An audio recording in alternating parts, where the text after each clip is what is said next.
the storm. Riders on the storm. Into this house we're born. Into this world we're thrown. Like a dog without a bone and actor out alone. Riders on the storm. There's a killer on the road. His brain is squirming like a toad.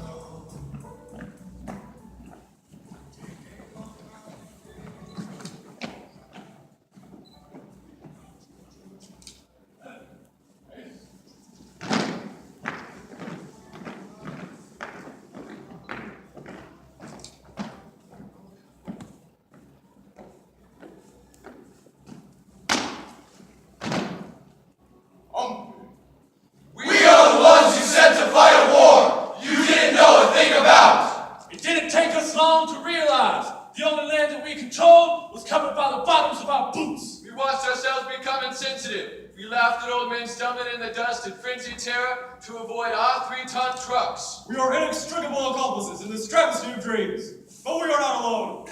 We are the ones you sent to fight a war you didn't know a thing about. Those of us that lived tried to tell you what went wrong. Now you think you do not have to listen. Just because we will not fit into the uniforms of photographs of UN-21 does not mean you can disown us. We are your sons, America, and you cannot change that. When you awake, we will still be here! Hold up.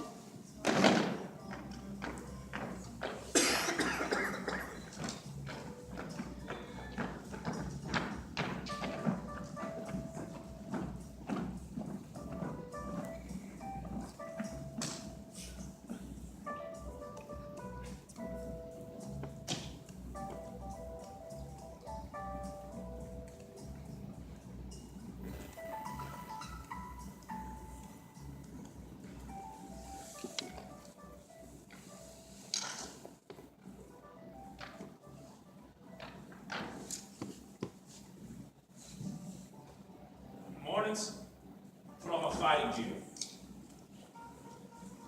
Webbed up with ammo pouches, hand grenades, smoke grenades, first aid pouch, and canteen. Then I put 2 bandoliers of ammo around my neck so that they cross my chest.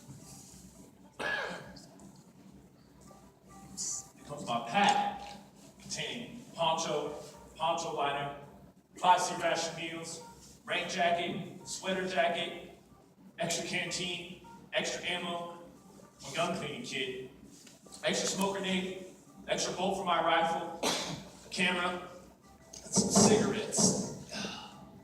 And I'll pick up my weapon, put on my helmet. Mud. I never knew how much mud I could hate. We live in the mud and the rain. It rains so much that it is almost unbearable. Mosquitoes plague me at night while I lie on the ground with my poncho wrapped around me. And the rain drips on me until I fall asleep from exhaustion. This continues day after day until one wonders how much the human body can stand. And yet it is my job, and I do it willingly, knowing that war is a constant factor in this world. It has been since the beginning of man. There's something that keeps us fighting past the time we feel like living.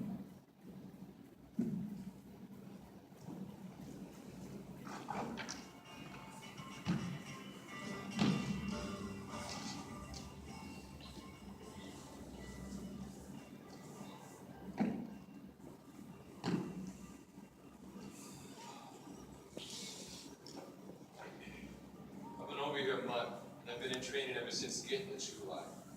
Right now, I'm on my first combat operation, which is more or less my graduation exercise. As when I come off this hill, I officially graduate as a Ranger, LRRP, Long Range Reconnaissance Patrol.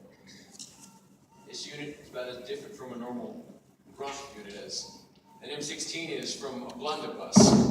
And it'd probably shock your delicate little peace and prayer type soul to know half the stuff we do.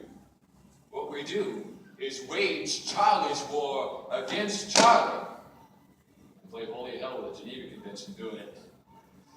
We operate from 6 to 12 man teams, with 6 being the norm and 12 the absolute maximum. Deep inside NBA controlled territory. No friendlies for miles around. Operations range from hunter-killer ambushes to recon patrols to POW snatches.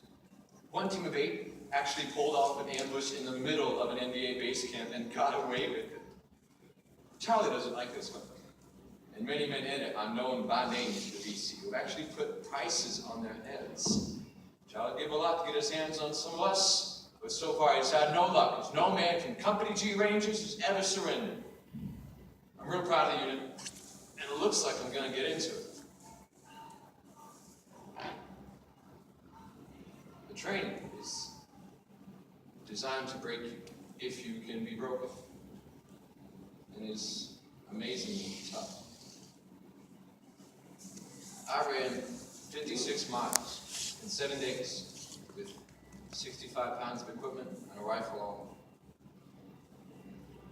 There's no real way to give you a conception of what this is like, but the only reason I'm not out on a hunter-killer strike like some of the students is that I've been effectively crippled for 2 or 3 weeks by the training. I've been worn the skin off my feet so that now I'm hobbling around on bare muscle, which has become infected. Since it would be impossible for me to keep up the pace on a hunter-killer operation, they've given me a support role in a static defensive position for a few days.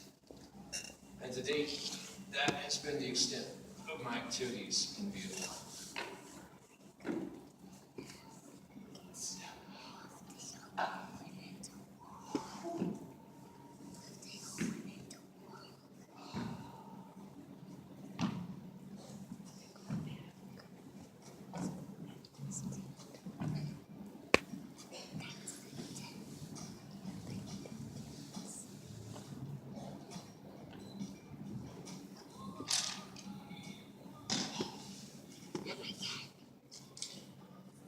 We're just sitting here waiting for all hell to bust loose. We're all ready for them, in my opinion, but no matter how well prepared you think you are, there's always something more you can do. We have been lucky so far, and I hope that the good fortune holds for us. Although my platoon has had 30 wounded in the past month, none of them too serious. This little guy, J.D. Carter from Florida, he's a real little farmer with that southern accent and everything that goes with it. He got hit today. Not bad, but there he lay in the ground in the trench bleeding, and he looked up at me and said, "I'm okay, Lieutenant. Fine and dandy. Nothing can get me. I'll just head over to the aid station and give me one of them, them their bandages and be right back." I don't like that. You know the little guy? 17 years old. Got halfway over to the hospital on his own. He'd forgotten the magazines for his rifle, and he came all the way back for it. Crazy kid.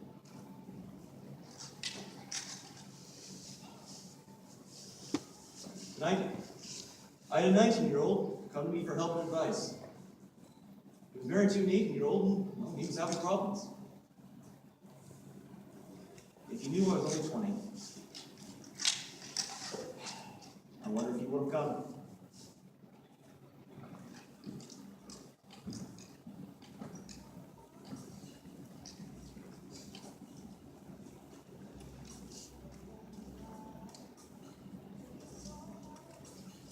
I just realized the other day I've learned a whole new language over here. I don't mean Vietnamese. A GI came in my office and expounded his difficulties. I was wondering if they went back home to comprehend. The GI said, With the lurks at Viet Ho. with the long-range reconnaissance patrol unit based in Vietnam, Stood for my DD early out. I send a link to my tour of duty in Vietnam in order to get released a few months earlier than I'm supposed to. Been humping the boonies TT times since I got back from leaving the world. I've been on patrol in the jungle since returning from leave in the United States. Been humping an M60 with the grunts. Carrying a machine gun with the infantry. Blowing claymores and dukes. Setting off anti-personnel mines at the enemy. Can't sleep because of the income. And can't sleep because of the mortars and rockets being fired at my position at night. I just can't hack it. I just can't do it anymore.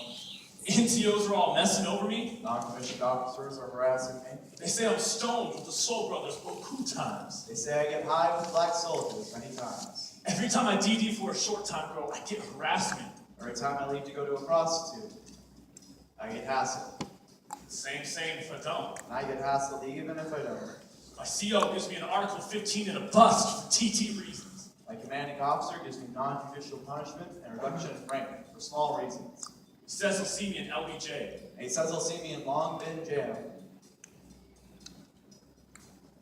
Now the dude wants a 212. Now he wants to give me a psychiatric discharge.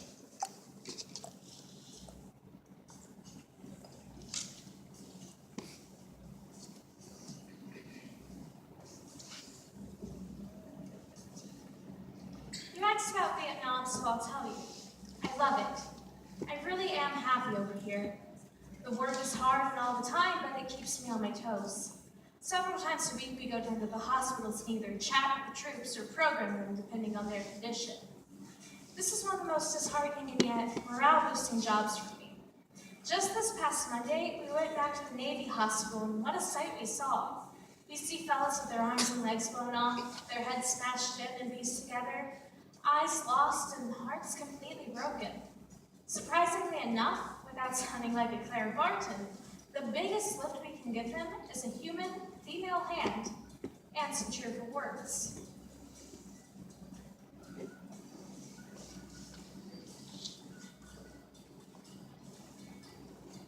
was a fellow I almost passed right by because he looked so completely out of it. He was blind with many bandages, and his extremities all pieced together, his face all covered with gauze, and a towel-like cover over it all. On my way out, they had taken the cover off, and I could see why they had had it on. He was just one big mess of mush. His whole head was taped up. He had stitches all over, shrapnel all over, and tubes coming out of his nose and mouth. Along with all that mess, he had scabs and the gooey crust left over from the drainage. The only thing was he could still see out his right eye, but that was all he needed. Apparently his mouth had been shot along with everything else, because when he started to talk, you could see how much had been destroyed. Aside from the blood, guts, and gore, he was alive. And when I teased him about his peephole and looked him square in the face, he responded so beautifully that I wanted to hug him. It's men like that that make it all worthwhile.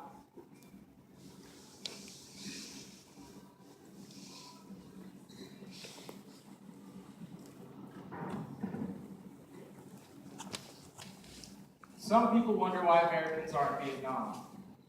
The way I see this situation, I would rather fight to stop communism in South Vietnam than in Kincaid, Humboldt, Blue Mound, or Kansas City. And that is just about what it would end up being, except for the fact that by that time I would be old and gray and my kids would be fighting the war. The price for victory is high when life cannot be replaced. So I think it is far better to fight and die for freedom than to live under oppression and fear.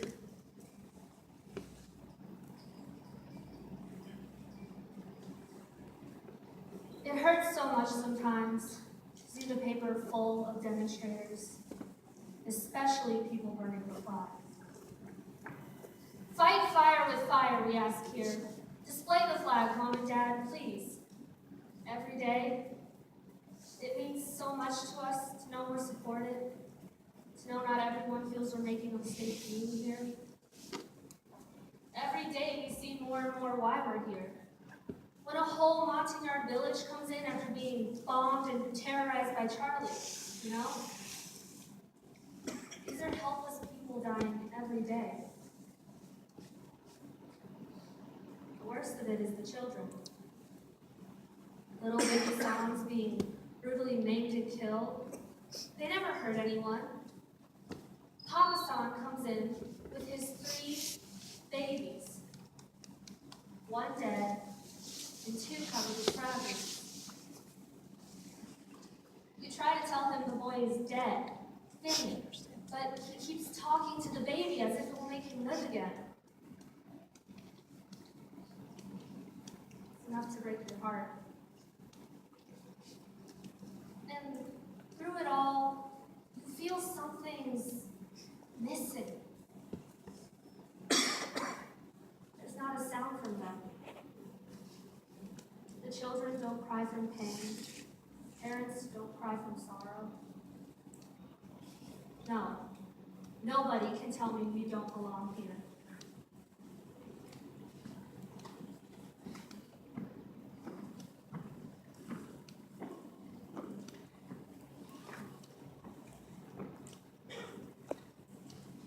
It's not easy to say how I opted for 6 more months of heat, sand, and shooting.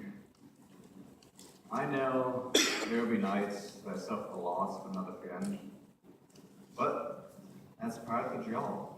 Here, it is a job to be done. There are moral decisions that made almost every day. The group of men that do this job must have a leader with the conscience. In the last 3 weeks, we killed more than 1,500 men on a single operation. That reflects a lot of responsibility. I'm sorry I hurt you, but if I thought I was needed at home more than here, I would have come home. The wrongs committed in Vietnam is staggering, but through it all, I see a little light. Some men, they choose to fight in the streets. Some men choose to fight in the universities. Some men choose to fight on the parliaments. My choice is between 2 options. Fight in Vietnam or shut up. I chose Vietnam. Father, I cursed. I was chosen. Trained to kill, asked to die. I could not vote. I can't ask why. Mother, I cursed. Spit on and shun. My long-haired dove. Father, I cursed. I am a soldier, in an age when soldiers aren't fashion.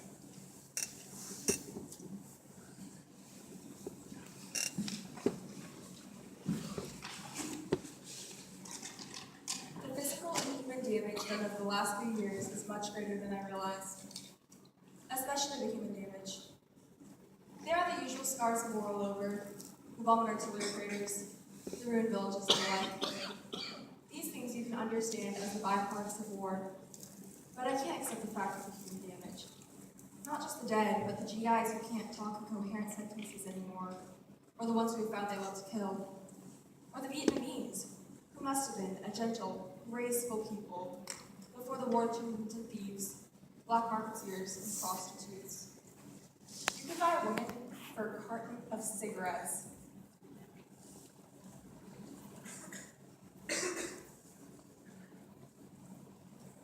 There are so few things here that can keep you sane.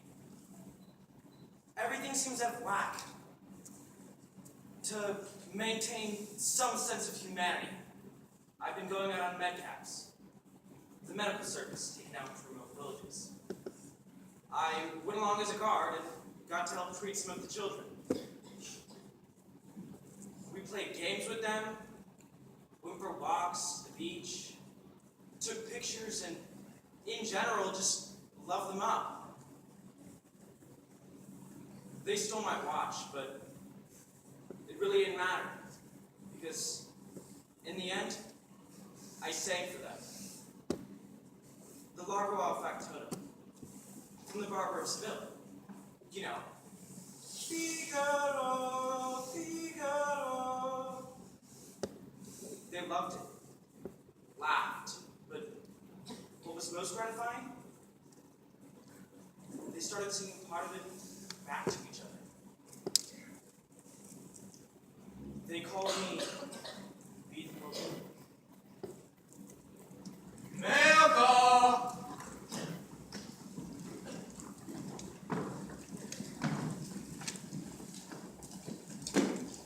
Dear soldier, my name is Roger Buck. I belong to the Military Private School. The story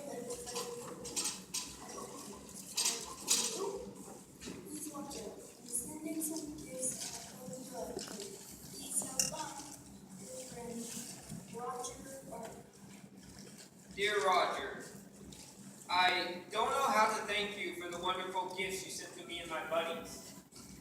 Last week, I had a fever and had to spend 3 days in the medic tent. And the tent sleeping next to me was a 12-year-old Vietnamese boy who had shrapnel in his elbow and shoulder. He was hiding in a bunker when a grenade exploded, killing all of his family. When I shared with him the gifts you sent, he smiled for the very first time. We all think of protests and riots and get mad. When our buddies die, we wonder why. But we also think of the boys of DIN 2, and we know why this must be done. And we know how lucky we are to live in America. At midnight on Christmas Eve, all the mortars, tracks, the tanks, and 1st Cavalry Artillery sent up an absolutely thunderous barrage of half-two flares, all with resolute star clusters. It topped off with 2 clouds of white phosphorus shells fired from an extreme rocket tube. We got fusing fireworks and fireworks. The night went on quiet and the flares had gone out. I swear you could hear just one fire bases start singing the sound of night.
Got the feeling of pure homesick emotion. A beautiful thing in this terribly death-ridden land.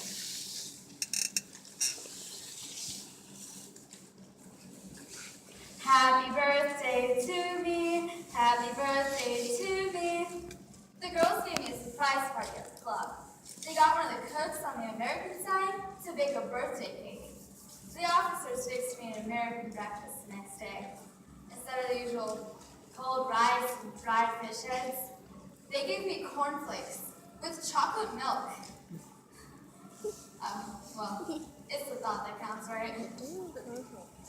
First got moved here a few weeks ago, and what a rowdy bunch. They came here from the DNC, and apparently these guys have been out in the mud and the boonies for months. They've caused lots of trouble on post. We weren't sure we could handle it. But they were no trouble at the club. For the first 20 minutes or so, they just wandered around, staring at everything, trying out all the chairs and flushing the toilets. It was funny to watch. But I guess what we've had to do without clean clothes and good food and shelter for as long as they've done. You might not believe your eyes either. Shift change.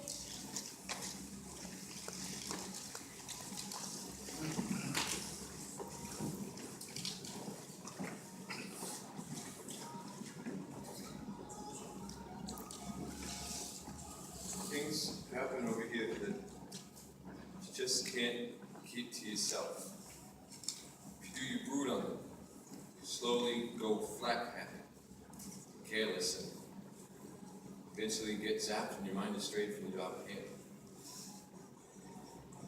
Last Monday, I went on my first 100-pillar operation and saw Mars up close for the first time. We set up around the trail, and a lone NDA officer walked into the middle of us. We tried for a POW, but he panicked and took off. And Elizabeth herself. I had him in my sights, threw 3 slugs at him, and he just disappeared. Now, while we with theatrics, one minute he's a living, running human being, the next second, down. Just a red lump of blood. We then moved out across the dry patty when all hell broke loose. After being pinned down for about 2 hours, we were extracted under air support. We were unbelievably lucky and not a man was killed. The frightening thing about it all is that it is so very easy to kill in war. There's no remorse, no theatrical washing of the hands to get rid of non-existent blood, not even any regrets. When it happens, you're more afraid than you've ever been in your life. You're scared, really scared, and there's no thinking about it. You kill because that little son of a bitch is doing his best to kill you, and you desperately want to live, to go home, to get drunk, or walk down the street on a date together. And suddenly the grenades stop. Weapons aren't going off anymore. Unbelievably fast, it seems. It's all over. And you're alive because someone else is either dead, so anxious to stay alive and keeps running. And you are the victim. There is such a thing in war. You don't think about it.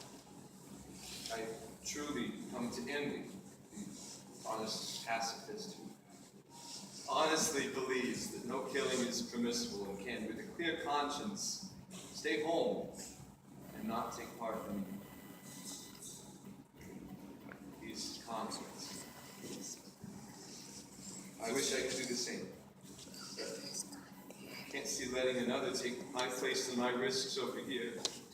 To be a sheep in a world of sheep is one thing. To be sheep in a world of predators is something else. Someone, be they police or soldiers, is taking the risk to keep the wolves away. I guess that's why I'm over here. Why I fought so hard to come here. And why, even though I'm scared most of the time, I'm content to be here. At least I'm doing my part according to what I believe. The only thing keeping the wolves from flock are the howl. That's it.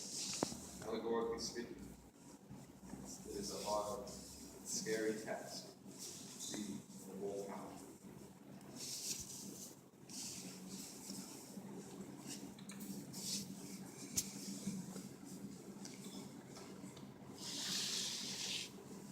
I said some things here lately that have moved me so much that I've changed my whole outlook on life. Any combat GI that comes here doesn't quite mean the same out in the cuts, courts, special service workers, but the fighting man. I don't think everyone realizes what combat is really like. I thought I knew until after a few days ago when I started facing harsh reality and forgetting TV and movie interpretations. I never had much respect for GIs, even after I was one for a while. But now that I see what his real job is, I have more respect for him than any man on earth. To see tell somebody to turn their head and walk away. God, it's hard. It's watching him die. That's hard. Harder than you could ever imagine. And even harder when it's one of your own men. I said enough about it. Don't ask questions. When I come home, if I feel like talking about it, I will. But otherwise, don't ask. It's just something you don't feel like discussing.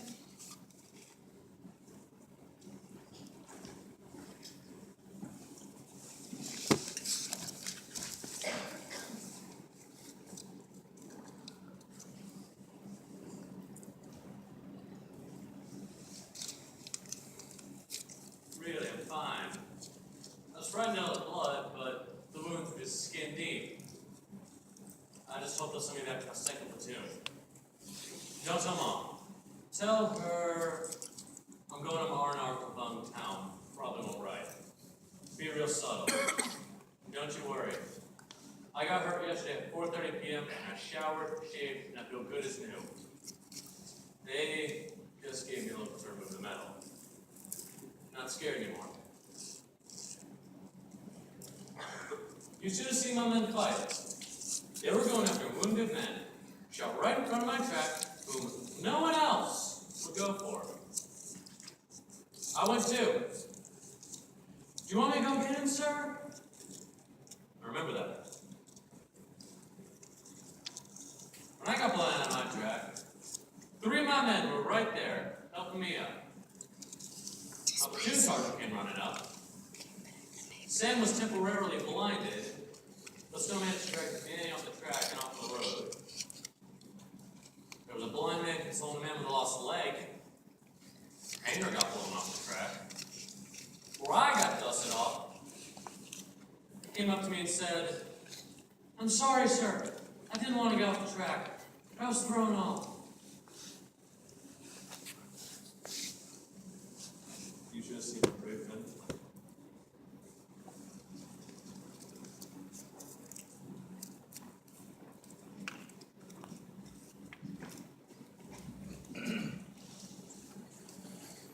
We're all scared.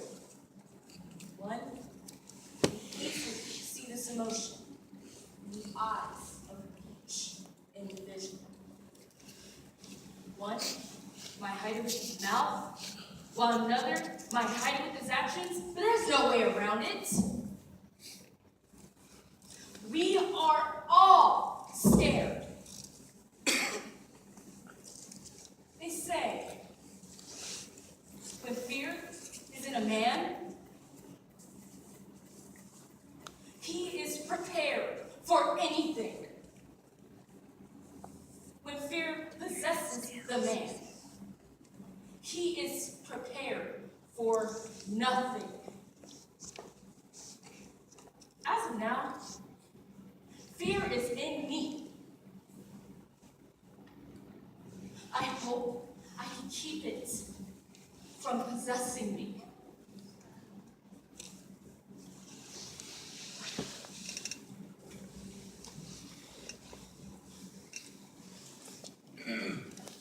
Dear Mrs. Carlson, I received your letter and I'm very sorry about the death of your son, Rick. We were very good friends, as we were the 2 medics attached to Delta. Our company was on a search and destroy mission in the South Vietnam National Forest. We met enemy resistance, which caused our company to pull back and call in artillery and airstrikes. For 3 days, we called in artillery and airstrikes before moving back to the area of combat.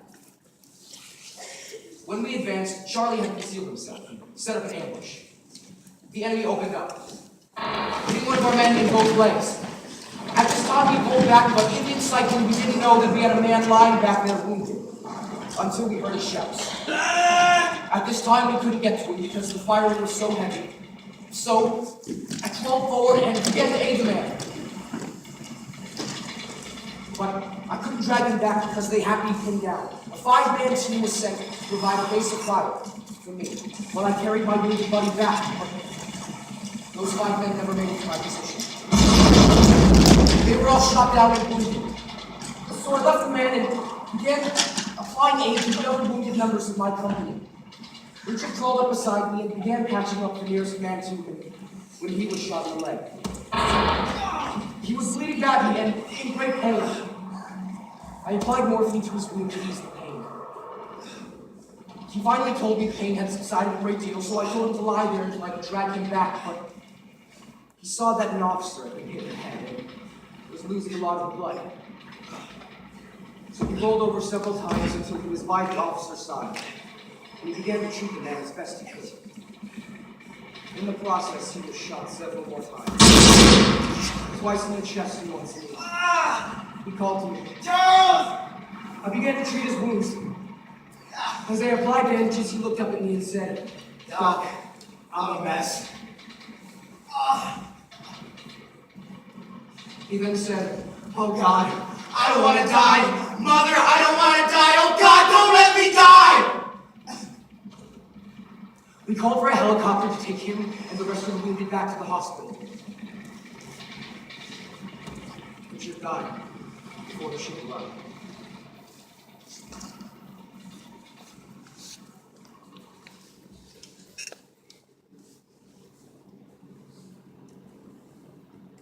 I did everything in my power to save him.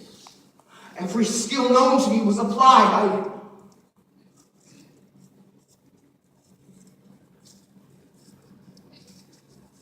I often wonder if what we're fighting for is worth the human life.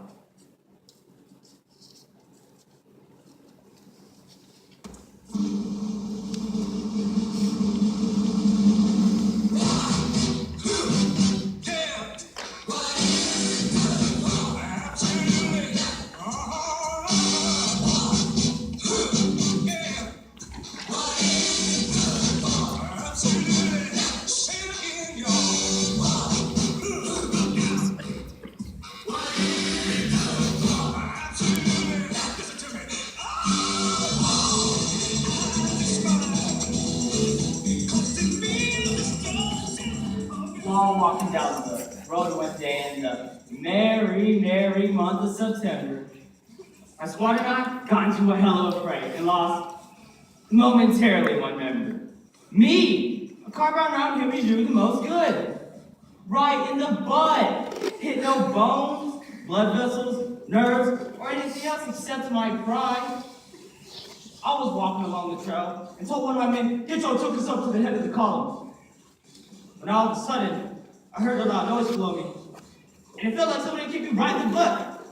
So the mighty oak fell to the ground after it urged me on the greater heights of glory, and the resounding battle cry of, "Ah, shit!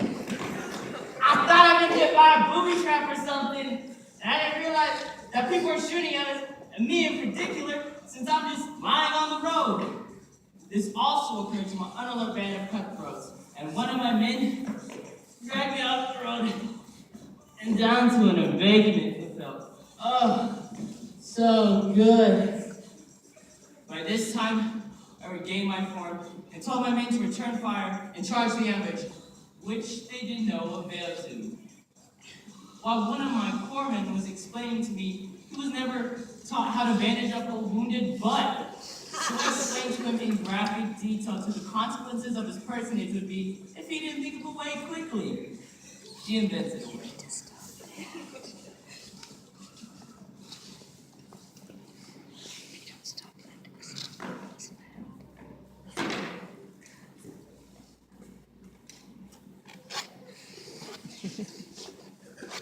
I love my flag. I do, which floats across the breeze. I also love my arms and legs and neck and nose and knees. One little shell might spoil them all or give them such a twist. They'd be of no use to me. I guess I won't enlist. I love my country. I do. I hope our folks do well. But without our arms and legs and things, I think we look like hell. Young men with faces half shot off or unfit to be kissed. I've read in books it spoils their looks. I guess I won't enlist.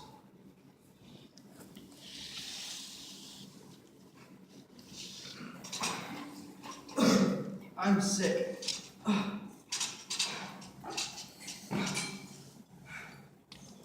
Very sick. Bad stomach cramps, diarrhea, and a fairly high temperature. I've been listening to the Vietnam radio station.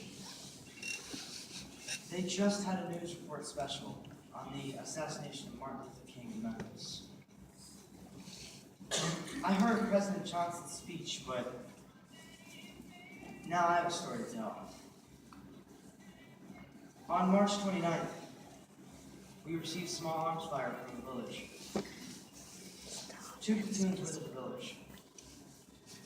My platoon leader, Gary Scott, second lieutenant infantry, was in command. Lieutenant Scott, a Negro from Rochester, New York, had recently graduated from the University of Syracuse. As we moved toward the rear of the village, automatic weapons fire suddenly opened up. Lieutenant Scott and one other man were killed. Another seriously wounded. He was a fine man, a good leader. Yet, he could not understand the lies of this conflict which killed him. Fighting for people who had no concern with the war. People he did not understand, who knew where the enemy were, where booby traps were hidden, yet gave no support. People who cared not who the winner was. Yet they will say he died for his country, keeping it free. Negative. This country is a no game that I can see. We are fighting, dying for people who resent our being over here. The only firm reason I can see is paying with commie lives for U.S. lives.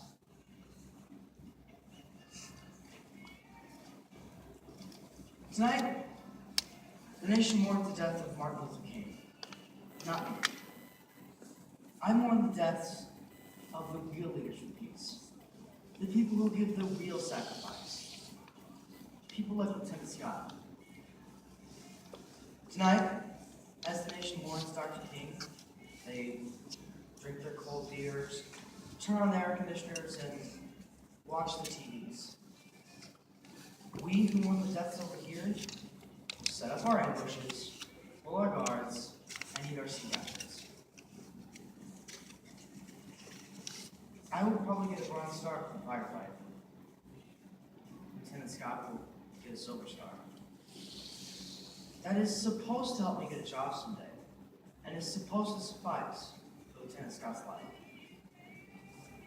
I guess I'm bitter now, but I'm a hero. Heroes are for the late show. The so-called heroes over here are the guys trying to do their jobs and get home from this useless war.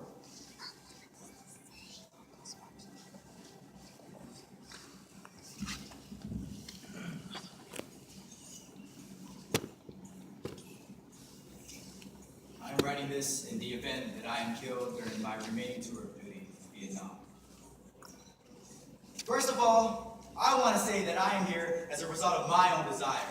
I am here because I have always wanted to be a Marine, and because I've always wanted to see combat.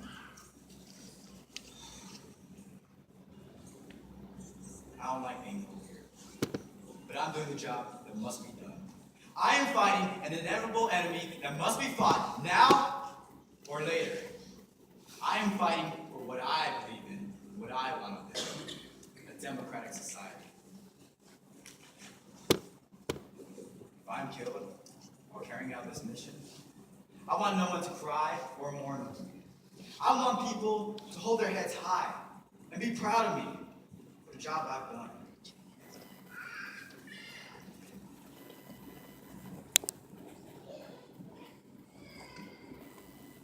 I worked in ICU again today.